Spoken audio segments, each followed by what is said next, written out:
Y vamos a empezar el capítulo 3. El capítulo 3, vamos avanzando ya en el estudio de los Hechos. Hoy vamos a ver los versos 1 al 11. Vamos a orar. Amado Padre Celestial, te damos gracias en esta hora. Gracias por la oportunidad que nos das de tomar este tiempo para estudiar tu palabra, Señor. Que tu Espíritu Santo continúe haciendo las obras que hace, Señor, en cada una de nuestras vidas. Abre nuestro entendimiento, usa nuestras vidas como instrumentos de poder en tus manos. En el nombre de Jesús, amén. Los Hechos narra la historia de los inicios de la iglesia. Y los recién cristianos, el Señor Jesús ya no está con ellos. Y el grupo naciente, a pesar de la encomienda que tienen, ellos aún no conciben separarse del judaísmo. Para ellos creen que pueden hacer un cambio dentro del judaísmo con las enseñanzas de Jesús. De hecho, ellos no querían salirse, no querían separarse. Salirse les costará bastante, les tendrán pesar, hasta que los empujan a salir y la voz del Espíritu Santo les indica que vayan en otra dirección. Y el milagro que vamos a ver hoy da más evidencia a toda la gente de que lo que han estado viendo en esos días es de Dios.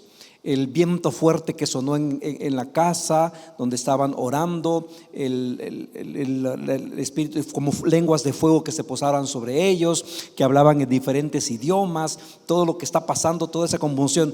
Y el milagro que verán hoy les confirma que todo, por la forma como acontece, les confirma que todo lo que están viviendo es de parte de Dios, es validado por Dios, es por el Espíritu Santo.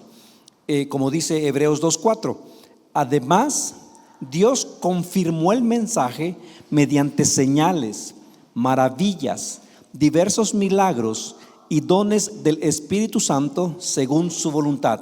A través de esas manifestaciones, milagros, señales, se confirmaba el mensaje. Así como en el Pentecostés, Dios confirma la autoridad de los apóstoles por medio de señales sobrenaturales, de manera que aquellos que estén en busca de la verdad y estén con un corazón abierto puedan quitar toda duda de que es Dios quien les ha enviado a predicar su mensaje. Hechos 3:1 dice: cierta tarde Pedro y Juan fueron al templo para participar en el servicio de oración de las 3 de la tarde. Era costumbre de los judíos ir a orar al templo todos los días, especialmente en el Sabbat, pero todos los días era ir al templo. Los Sabbat tenían sus estudios en las sinagogas. Ahora, ellos no veían ningún problema en su fe con esta nueva relación con Jesucristo como Hijo de Dios, como el Mesías, y continuar con las costumbres o con las leyes de ellos como judíos. Ellos no ven ningún problema en continuar yendo al templo a orar, a pesar de que ya no van a hacer sacrificios, porque Jesucristo fue el sacrificio por ellos, pero continúan yendo al templo. No lo toman como una excusa para ya no ir y cumplir con la ley, porque ellos creían que podían hacer un cambio profundo ahí.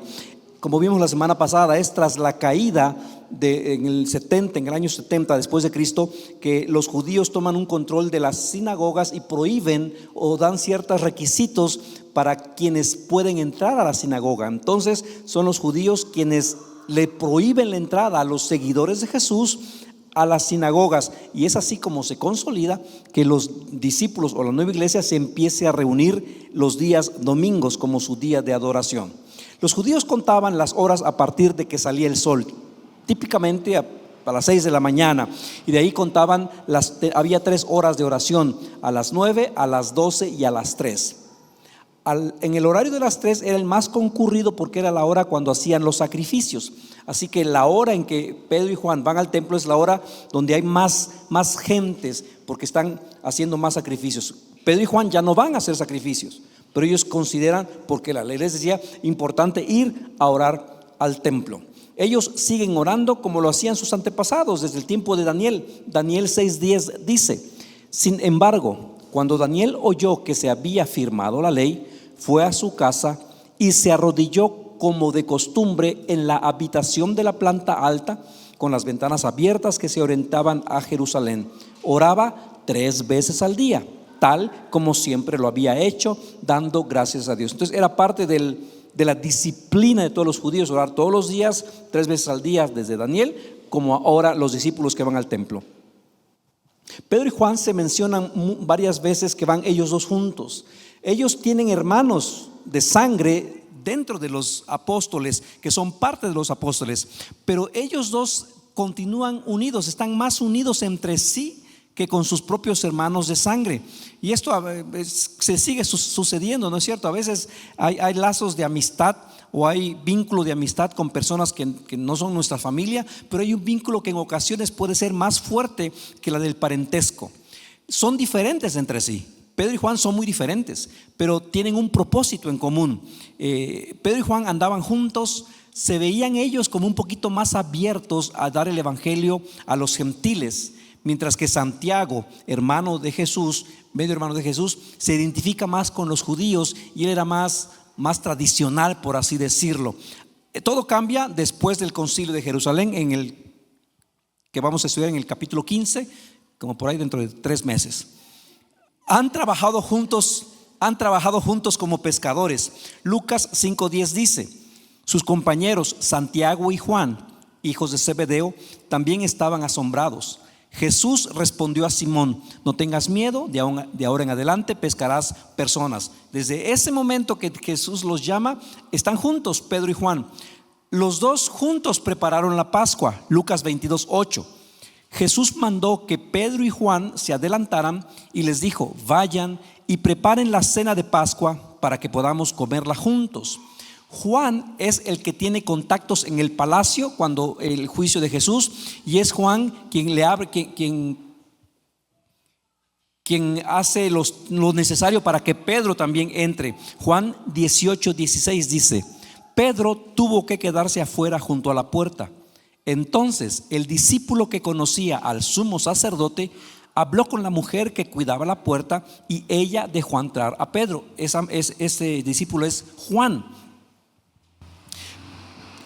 Cuando Pedro niega a Jesús, se distancia. Pedro se aleja un poquito, pero la amistad con Juan no disminuyó, porque los dos van juntos al sepulcro el día de la resurrección. Juan 22 dice: corrió y se encontró con Simón Pedro y con el otro discípulo, a quien Jesús amaba. ¿Recuerdan? El discípulo amado es Juan.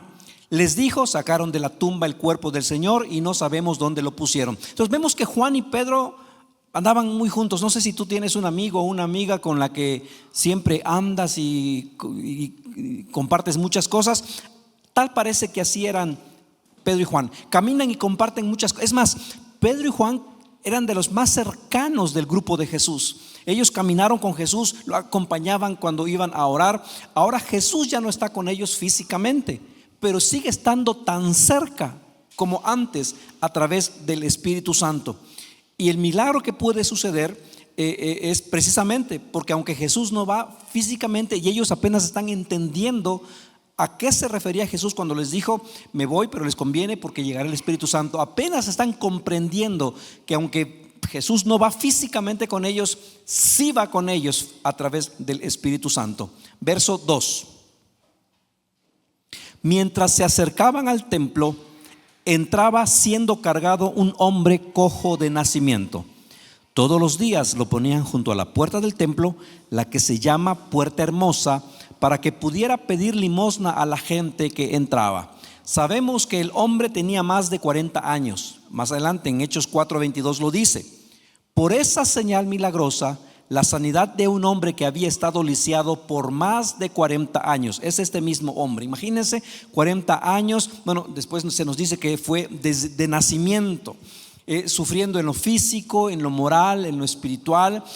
Normalmente esas personas eran pues forzadas a depender de la ayuda de la sociedad, y era costumbre que pusieran a los que tenían alguna necesidad, los ponían a la entrada del templo para pedir ayuda. porque la gente que iba al templo era más dispuesta a ser generosas. La puerta que se llama la Hermosa se ha identificado con la puerta de Nicanor. Josefo dice que esta puerta era la puerta de Nicanor, pero la llamaban la Hermosa porque era hermosa. Medía 25 metros de alto, 23 metros de ancho y era hecha de bronce con adornos en plata y oro. O sea, era una puerta hermosa. Y Pedro y Juan van caminando, van entrando, observan que van cargando a este hombre y muestran interés por él. Todos los que van al templo, los que van a entrar al templo, pasan cerca de donde está este hombre. Pedro y Juan también, pero ellos son los que se interesan por él. La gente lo ha visto ahí por años, dice la palabra, que siempre lo llevaban cargando. Tiene más de 40 años que está lisiado y no sabemos cuánto tiempo lo ponen en la puerta, pero ahí ha estado por años. Verso 3 y 4. Cuando el hombre vio que Pedro y Juan estaban por entrar, les pidió dinero. Pedro y Juan lo miraron fijamente y Pedro le dijo: míranos. Ahora, lo más común es cuando hay personas que están pidiendo ayuda, si no piensas darles, pues no haces contacto visual, no los ignoras, así como que en ese momento te pones a ver el cielo, porque Pedro no y Juan no. Pedro lo identifican, los ve y Pedro le dice: míranos. Ahora, la orden que Pedro le sugiere al hombre que me van a dar algo. Es obvio que me van a dar algo. El hombre no entiende qué está pasando. Se aproxima a algo que va a transformar su vida. Él ni cómo pensar: seguramente hoy voy a sanar, seguramente estos hombres van a hacer algo por mí. No los conoce, apenas están empezando su ministerio. Este será el primer milagro realizado a través de ellos en este reciente ministerio. Entonces este hombre no tiene por qué suponer que algo grande va a pasar. Lo más lógico es que pensó: me van a dar algo de dinero. Pero Pedro quiere toda su atención. Quiere que vea los detalles, que no se olvide de nada, para que pueda después dar testimonio. Porque este hombre no iba a recibir dinero, sino algo mucho más importante, un regalo que le permitiría ya no mendigar más. 3, 5 y 6 dice: el hombre lisiado los miró ansiosamente, esperando recibir un poco de dinero. Pero Pedro le dijo: yo no tengo plata ni oro para ti, pero te daré lo que tengo. En el nombre de Jesucristo de Nazaret, levántate y camina. ¿No? Los apóstoles no tienen recursos humanos, pero tienen a su disposición los recursos divinos. No tener dinero no fue un impedimento para que ellos hicieran algo por este hombre. Y lo mismo es para nosotros. Todos tenemos algo que ofrecer para ayudar a los demás. Tenemos ojos, brazos, pies, boca para poner al servicio de Dios. Quizá cuando este hombre escucha la frase: no tengo plata que darte, no tengo oro, pero en el nombre de Jesús, quizá al escuchar el nombre de Jesús pensó lo peor, porque el nombre de Jesús hace poco se conoció por toda la ciudad. Primero porque fue crucificado, fue condenado como un criminal, y ahora este hombre lo dice, le llama: en el nombre de él va a suceder algo. En el nombre de Jesús, literalmente cuando se usa en este contexto, cuando decimos en el nombre de Jesús, lo que significa es por el poder y la autoridad de Jesús. Por el poder y la autoridad de Jesús. Pedro y Juan por sí mismos no pueden hacer ningún milagro. El Señor se manifestó mediante ellos, fueron instrumento de su poder y de su autoridad.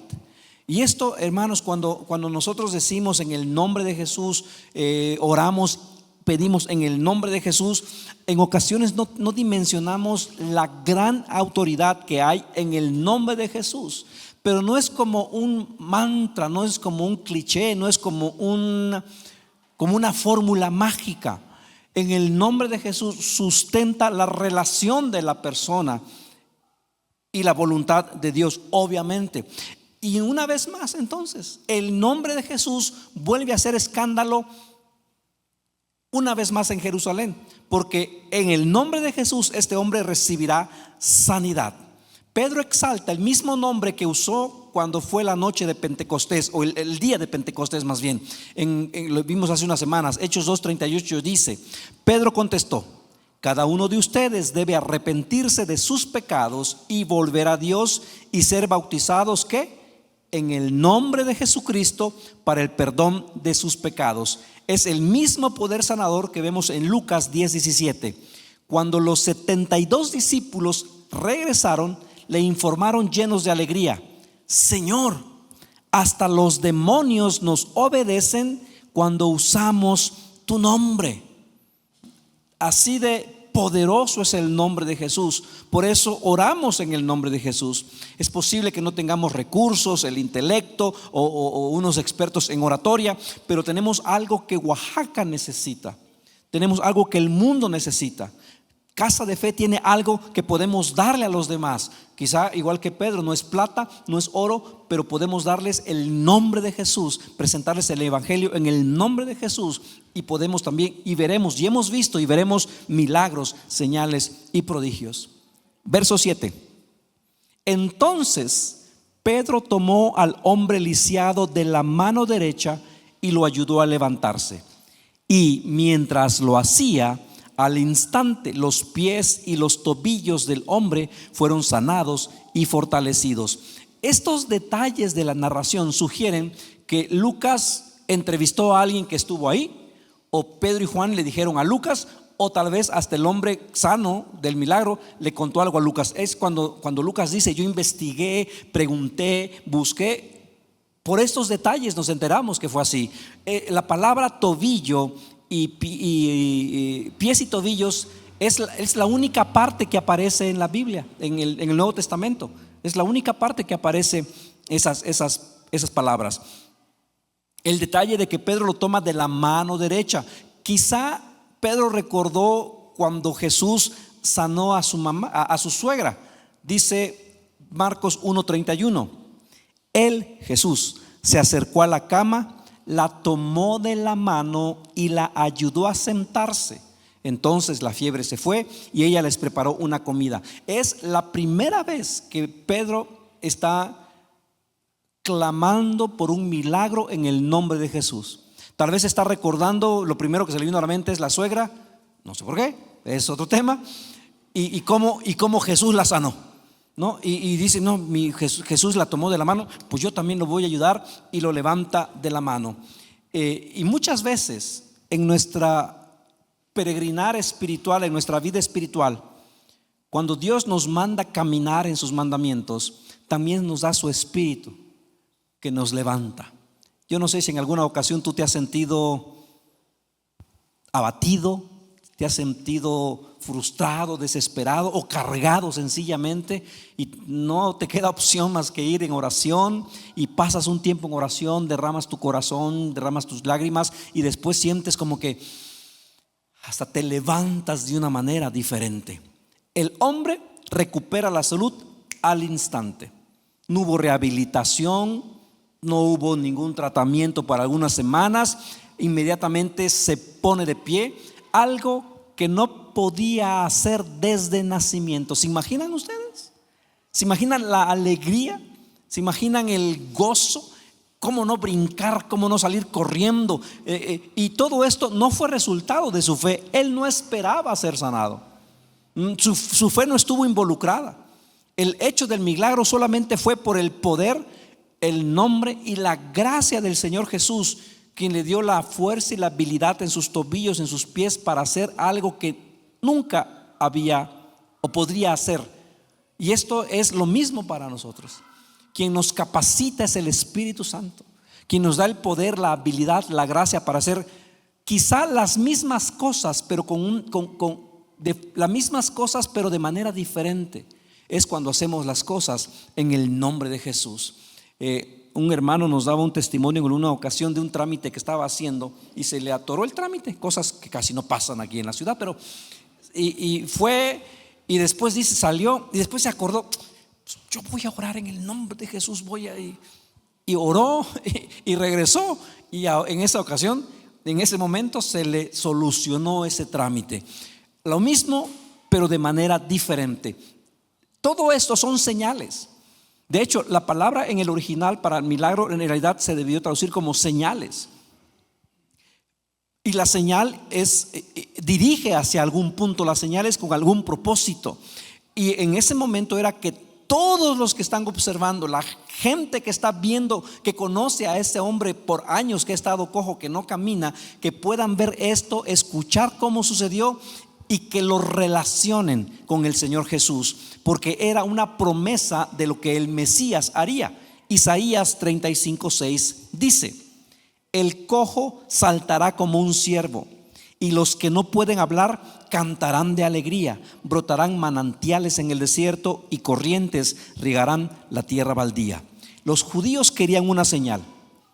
Cuando Jesús llegó y habitó entre ellos, hizo muchas señales. Más la misma Biblia dice que no se registran todos los milagros ni todas las cosas que Jesús hizo. No entrarían en todos los libros. Y todos, cuando Jesús lo hizo, les dio señales. No creyeron. Ahora ven algo asombroso, y aunque Jesús no está físicamente, lo hicieron en el nombre de Jesús, por medio de su nombre, para que no quede dudas. Ahora, Pedro y Juan actuaron movidos por el Espíritu Santo y le dieron a este hombre algo más que dinero, algo más que recursos. Le dieron la posibilidad de empezar una nueva vida. Dice Hechos 3:8: se levantó de un salto, se puso de pie y comenzó a caminar. Luego entró en el templo con ellos, caminando y saltando y alabando a Dios. El hombre se emocionó tanto, no es para menos, que no había cómo calmarlo. Ya me imagino brincando de todos lados, de aquí para allá, por la emoción, alabando a Dios, gritando, comentando lo que acaba de pasar, lleno de felicidad de poder usar sus piernas y al mismo tiempo alabar a Dios. Pedro y Juan iban al templo a orar, iban al templo a adorar. Pero en el proceso fueron testigos de algo superior, de algo mayor. Y algo más que solamente adorar sucede cuando en los domingos nos reunimos como familia, como comunidad.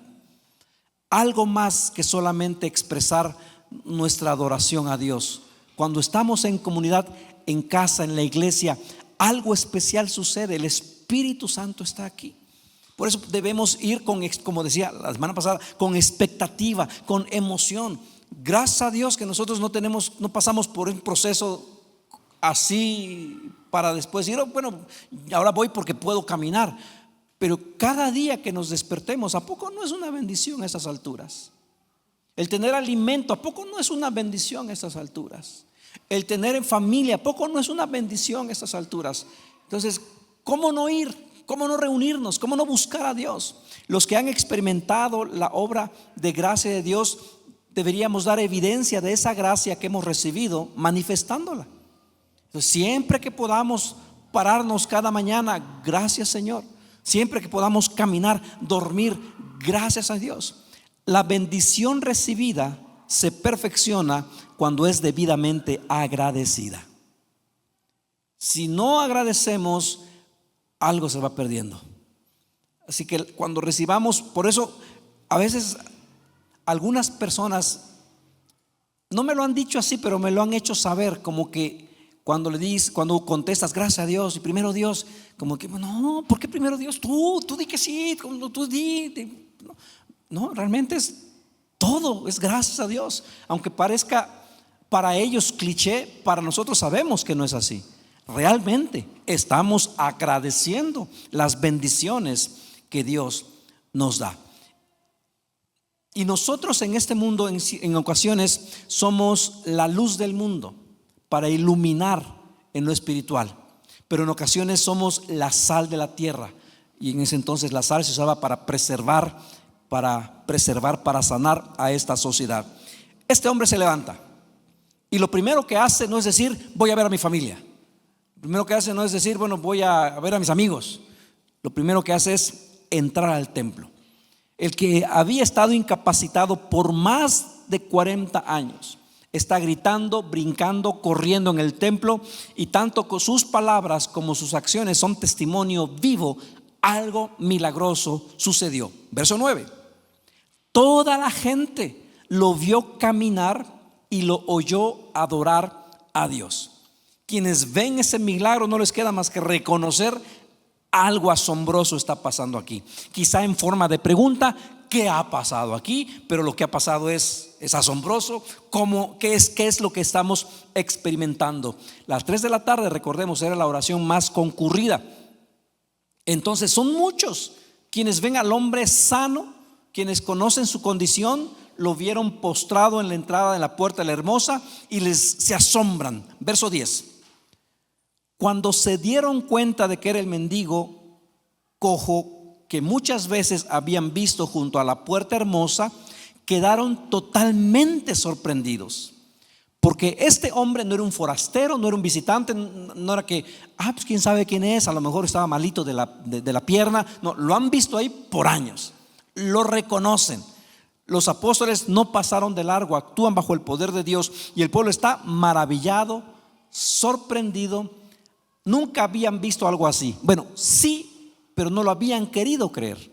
Vieron a Jesús sanar al enfermo, vieron a Jesús darle vista al ciego, vieron a Jesús darle fuerzas al cojo, vieron a Jesús alimentar a muchas personas. Jesús de Nazaret hizo muchos de estos milagros, pero no lo habían querido reconocer. Y ahora resulta que después de crucificado, los discípulos empiezan a hacer lo mismo. Entonces la gente está todo una de emociones, de pensamientos. ¿Qué estamos experimentando? O sea, Jesús fue crucificado, lo vimos morir. Ahora muchos dicen que ha resucitado. No todos fueron testigos, fueron muchos testigos, pero no todo el pueblo fue testigo. Ahora dicen que ha resucitado, yo no sé si es verdad. Y ahora estos hombres llegan y en el nombre de Jesús, este hombre es sano, no podemos negarlo. Y se están dando cuenta de algo importante. El nombre de Jesús, ese nombre que fue despreciado por los líderes religiosos, ese nombre o esa persona que fue crucificado por blasfemo, y ahora resulta que el solo nombre de Jesús es más poderoso que toda la estructura religiosa y su aparato tradicional, que no pudieron hacer nada por este hombre. Entonces es inevitable decir, ¿qué está pasando? Si esto que estamos viendo es así, ¿qué debemos hacer? ¿Qué está sucediendo? Y la palabra en el original, cuando dice estaban totalmente sorprendidos, la palabra es éxtasis. Éxtasis con K en el griego, que viene la palabra éxtasis, que literalmente es fuera de sí. Estaban locos, vueltos locos. ¿Cómo pasó esto? Y todo esto que está pasando a la orilla del templo, en el atrio cerca del templo, todo esto que está pasando enoja una vez más a los líderes y sacerdotes. Y esto que empieza va a provocar la primera reacción virulenta contra la iglesia incipiente, la iglesia recién organizada. Verso 11. Llenos de asombro, salieron todos corriendo hacia el pórtico de Salomón, donde estaba el hombre sujetando fuertemente a Pedro y a Juan. El pórtico de Salomón era un lugar bajo el techo sostenido por columnas. Se llama así porque los cimientos del templo antiguo de Salomón se encontraban en esa área. El Señor Jesús muchas veces había enseñado en ese lugar. Juan 10:23 dice, el Señor Jesús se encontraba en el templo caminando por la parte conocida como el pórtico de Salomón. Entonces todo esto lo han visto los ciudadanos de Jerusalén y no lo quisieron creer. Y ahora vuelven a ser testigos de esto, pero Jesús ya no presente en persona física, pero presente a través de su Espíritu Santo. Dice la palabra que este hombre estaba aferrado, sujetando fuertemente a Pedro y a Juan. Me imagino cuando María tiene su encuentro con Jesús en el huerto de resucitado, que se abrazó a sus pies y no lo quería dejar ir. Después de la reunión, después de las 3 de la tarde, la gente se acerca a ver qué está pasando y se acercan a Pedro, a Juan y a este hombre. Y Pedro, que no pierde tiempo, encuentra el momento perfecto para decir: aquí voy a lanzar la red otra vez. Y la próxima semana empezaremos la respuesta de Pedro ante lo que está sucediendo, y la gente que se acerca a Pedro va a dar el mensaje otra vez de Jesucristo. No puede quedarse callado. Para terminar, decía hace un momento, esto más que un milagro es una señal, de manera que puedan relacionar el mundo espiritual con el mundo físico. Lo que puede darse en el mundo físico puede darse en el mundo espiritual. Así como un hombre puede ser sanado físicamente, puede ser sanado espiritualmente. Nos recuerda cuando Jesús sanó a un ciego de nacimiento. Juan 9, 6 y 7 dice: luego escupió en el suelo, hizo lodo con la saliva y lo untó en los ojos del ciego. Le dijo: ve a lavarte en el estanque de Siloé. Siloé significa enviado. Entonces el hombre fue, se lavó y regresó viendo. Muchos milagros que hizo Jesús, señal tras señal. ¿Cuál era el propósito de las señales? No era darle vista al ciego por darle vista al ciego. No era levantar al enfermo por levantar al enfermo. Eran señales, como cuando vas en el campo a caminar en un lugar que no conoces, vas dejando señales para recordar el camino de regreso, ¿no? Rompes una rama o dejas tu zapato o dejas algo por ahí para el camino, para saber por dónde te fuiste. Las señales guían hacia un lugar. Y los líderes estaban más preocupados por su coto de poder que por reconocer o identificar las señales. Los líderes religiosos, tal pareciera que de antemano habían resuelto: no vamos a creer por más señales que veamos. Y actualmente hay mucha gente con esa actitud de ellos. Ven señales a cada momento, o ven señales que pasan por el frente, pero dicen: no creo, que es casualidad, es mi buena suerte, es mi buena estrella. Y Dios muchas veces nos da señal tras señal. Estos milagros indican que la iglesia que estaba surgiendo era algo más que un grupo que se reúne para recordar a Jesús. Era algo más que palabras. La iglesia va a transformar la vida de los ciudadanos. Se ve la acción del Espíritu Santo como la continuación de las señales que Jesús hizo durante su ministerio. Los enemigos del cristianismo del primer siglo eran los primeros en querer cuestionar o negar los milagros. Este era un buen momento para que quedara registrado y se levantaron unas voces diciendo: ese hombre no estaba lisiado de verdad, estaba mintiendo y solamente se aprovechaba. Pero no pueden hacerlo, no lo pueden negar. Si hubieran podido comprobar que no era un milagro, lo hubieran hecho, porque ellos quieren desacreditar el cristianismo, pero no pudieron. Hechos 4:16 dice: ¿qué debemos hacer con estos hombres?, se preguntaban unos a otros. No podemos negar que han hecho una señal milagrosa, y todos en Jerusalén ya lo saben. No podemos negarlo. Sin embargo, lo negaron. ¿Qué hacemos? Todo lo que estamos viendo son señales. Todo Jerusalén lo sabe. Y en el inicio de la iglesia era importante todas estas señales, que la gente vieran señales milagrosos como garantía del poder del mensaje cristiano en sus inicios. El propósito no era solo crear asombro, espanto. El propósito era que la gente reconociera a Jesús como el Salvador. En el nombre de Jesús, levántate.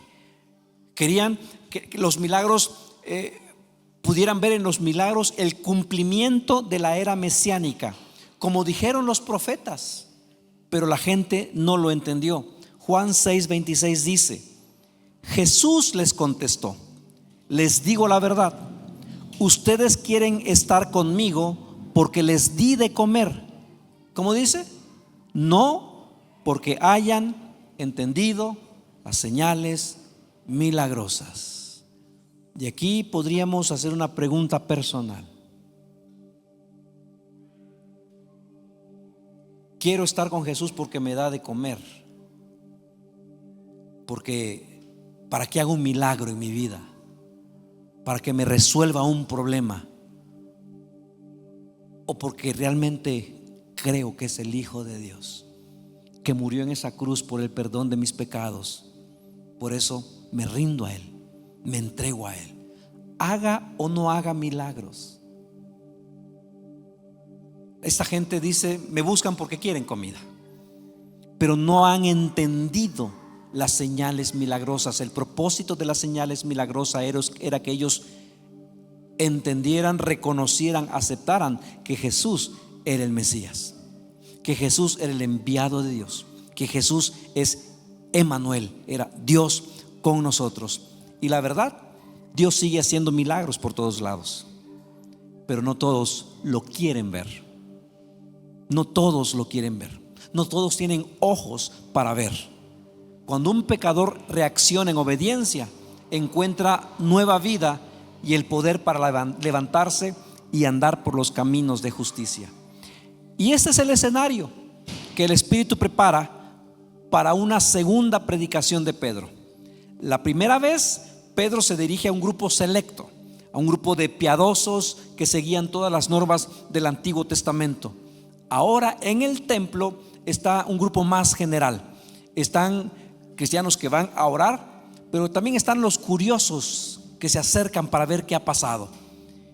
Y el paralítico es un tipo de la situación de la humanidad actualmente: espiritualmente estancada, paralítica, muchos cerca de la religión, pero lejos de Dios.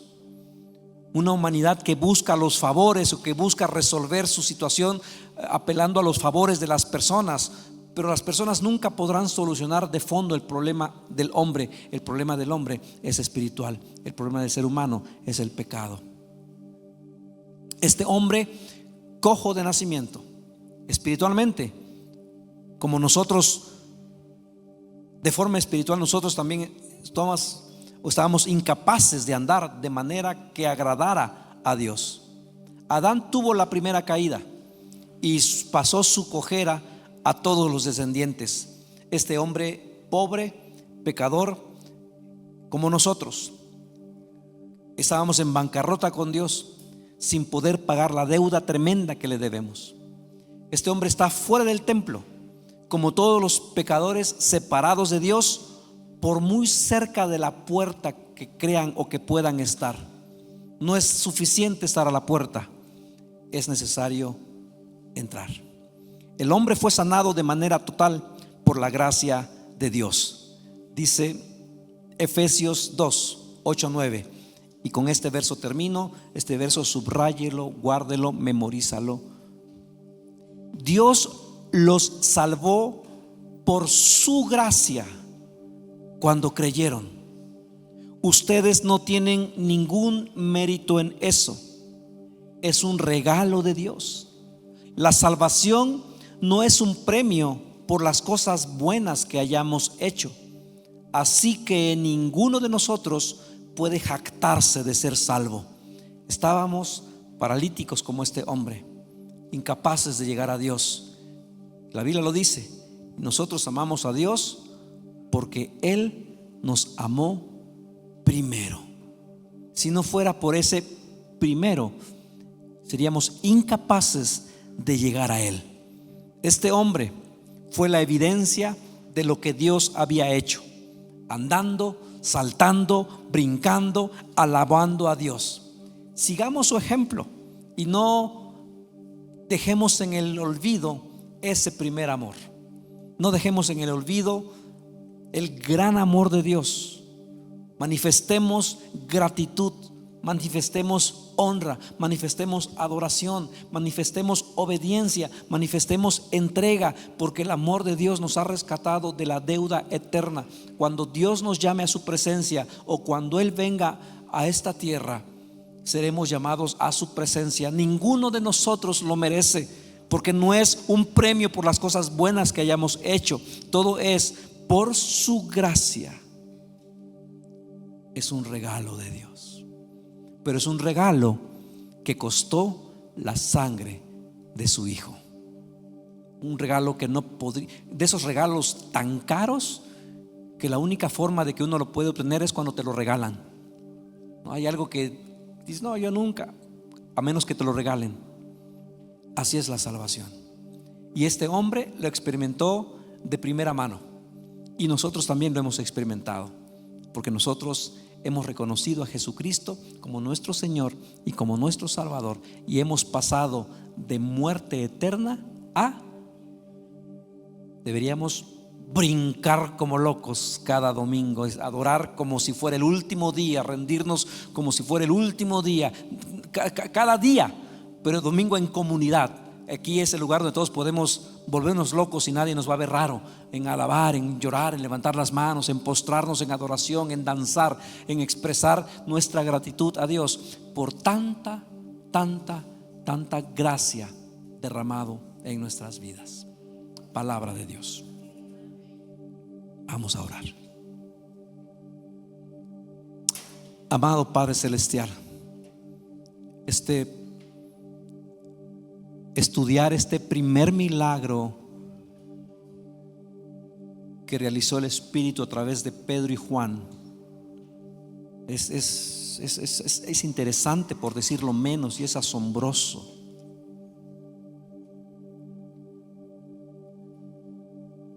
Ese momento en que Pedro llegó a la seguridad de clamar al nombre de Jesús y ver que tú estabas cumpliendo la promesa que les habías dado. Vayan, prediquen, vayan, porque me voy, pero enviaré el Consolador, el Espíritu Santo, que está con ustedes, y ese mismo Espíritu está con nosotros.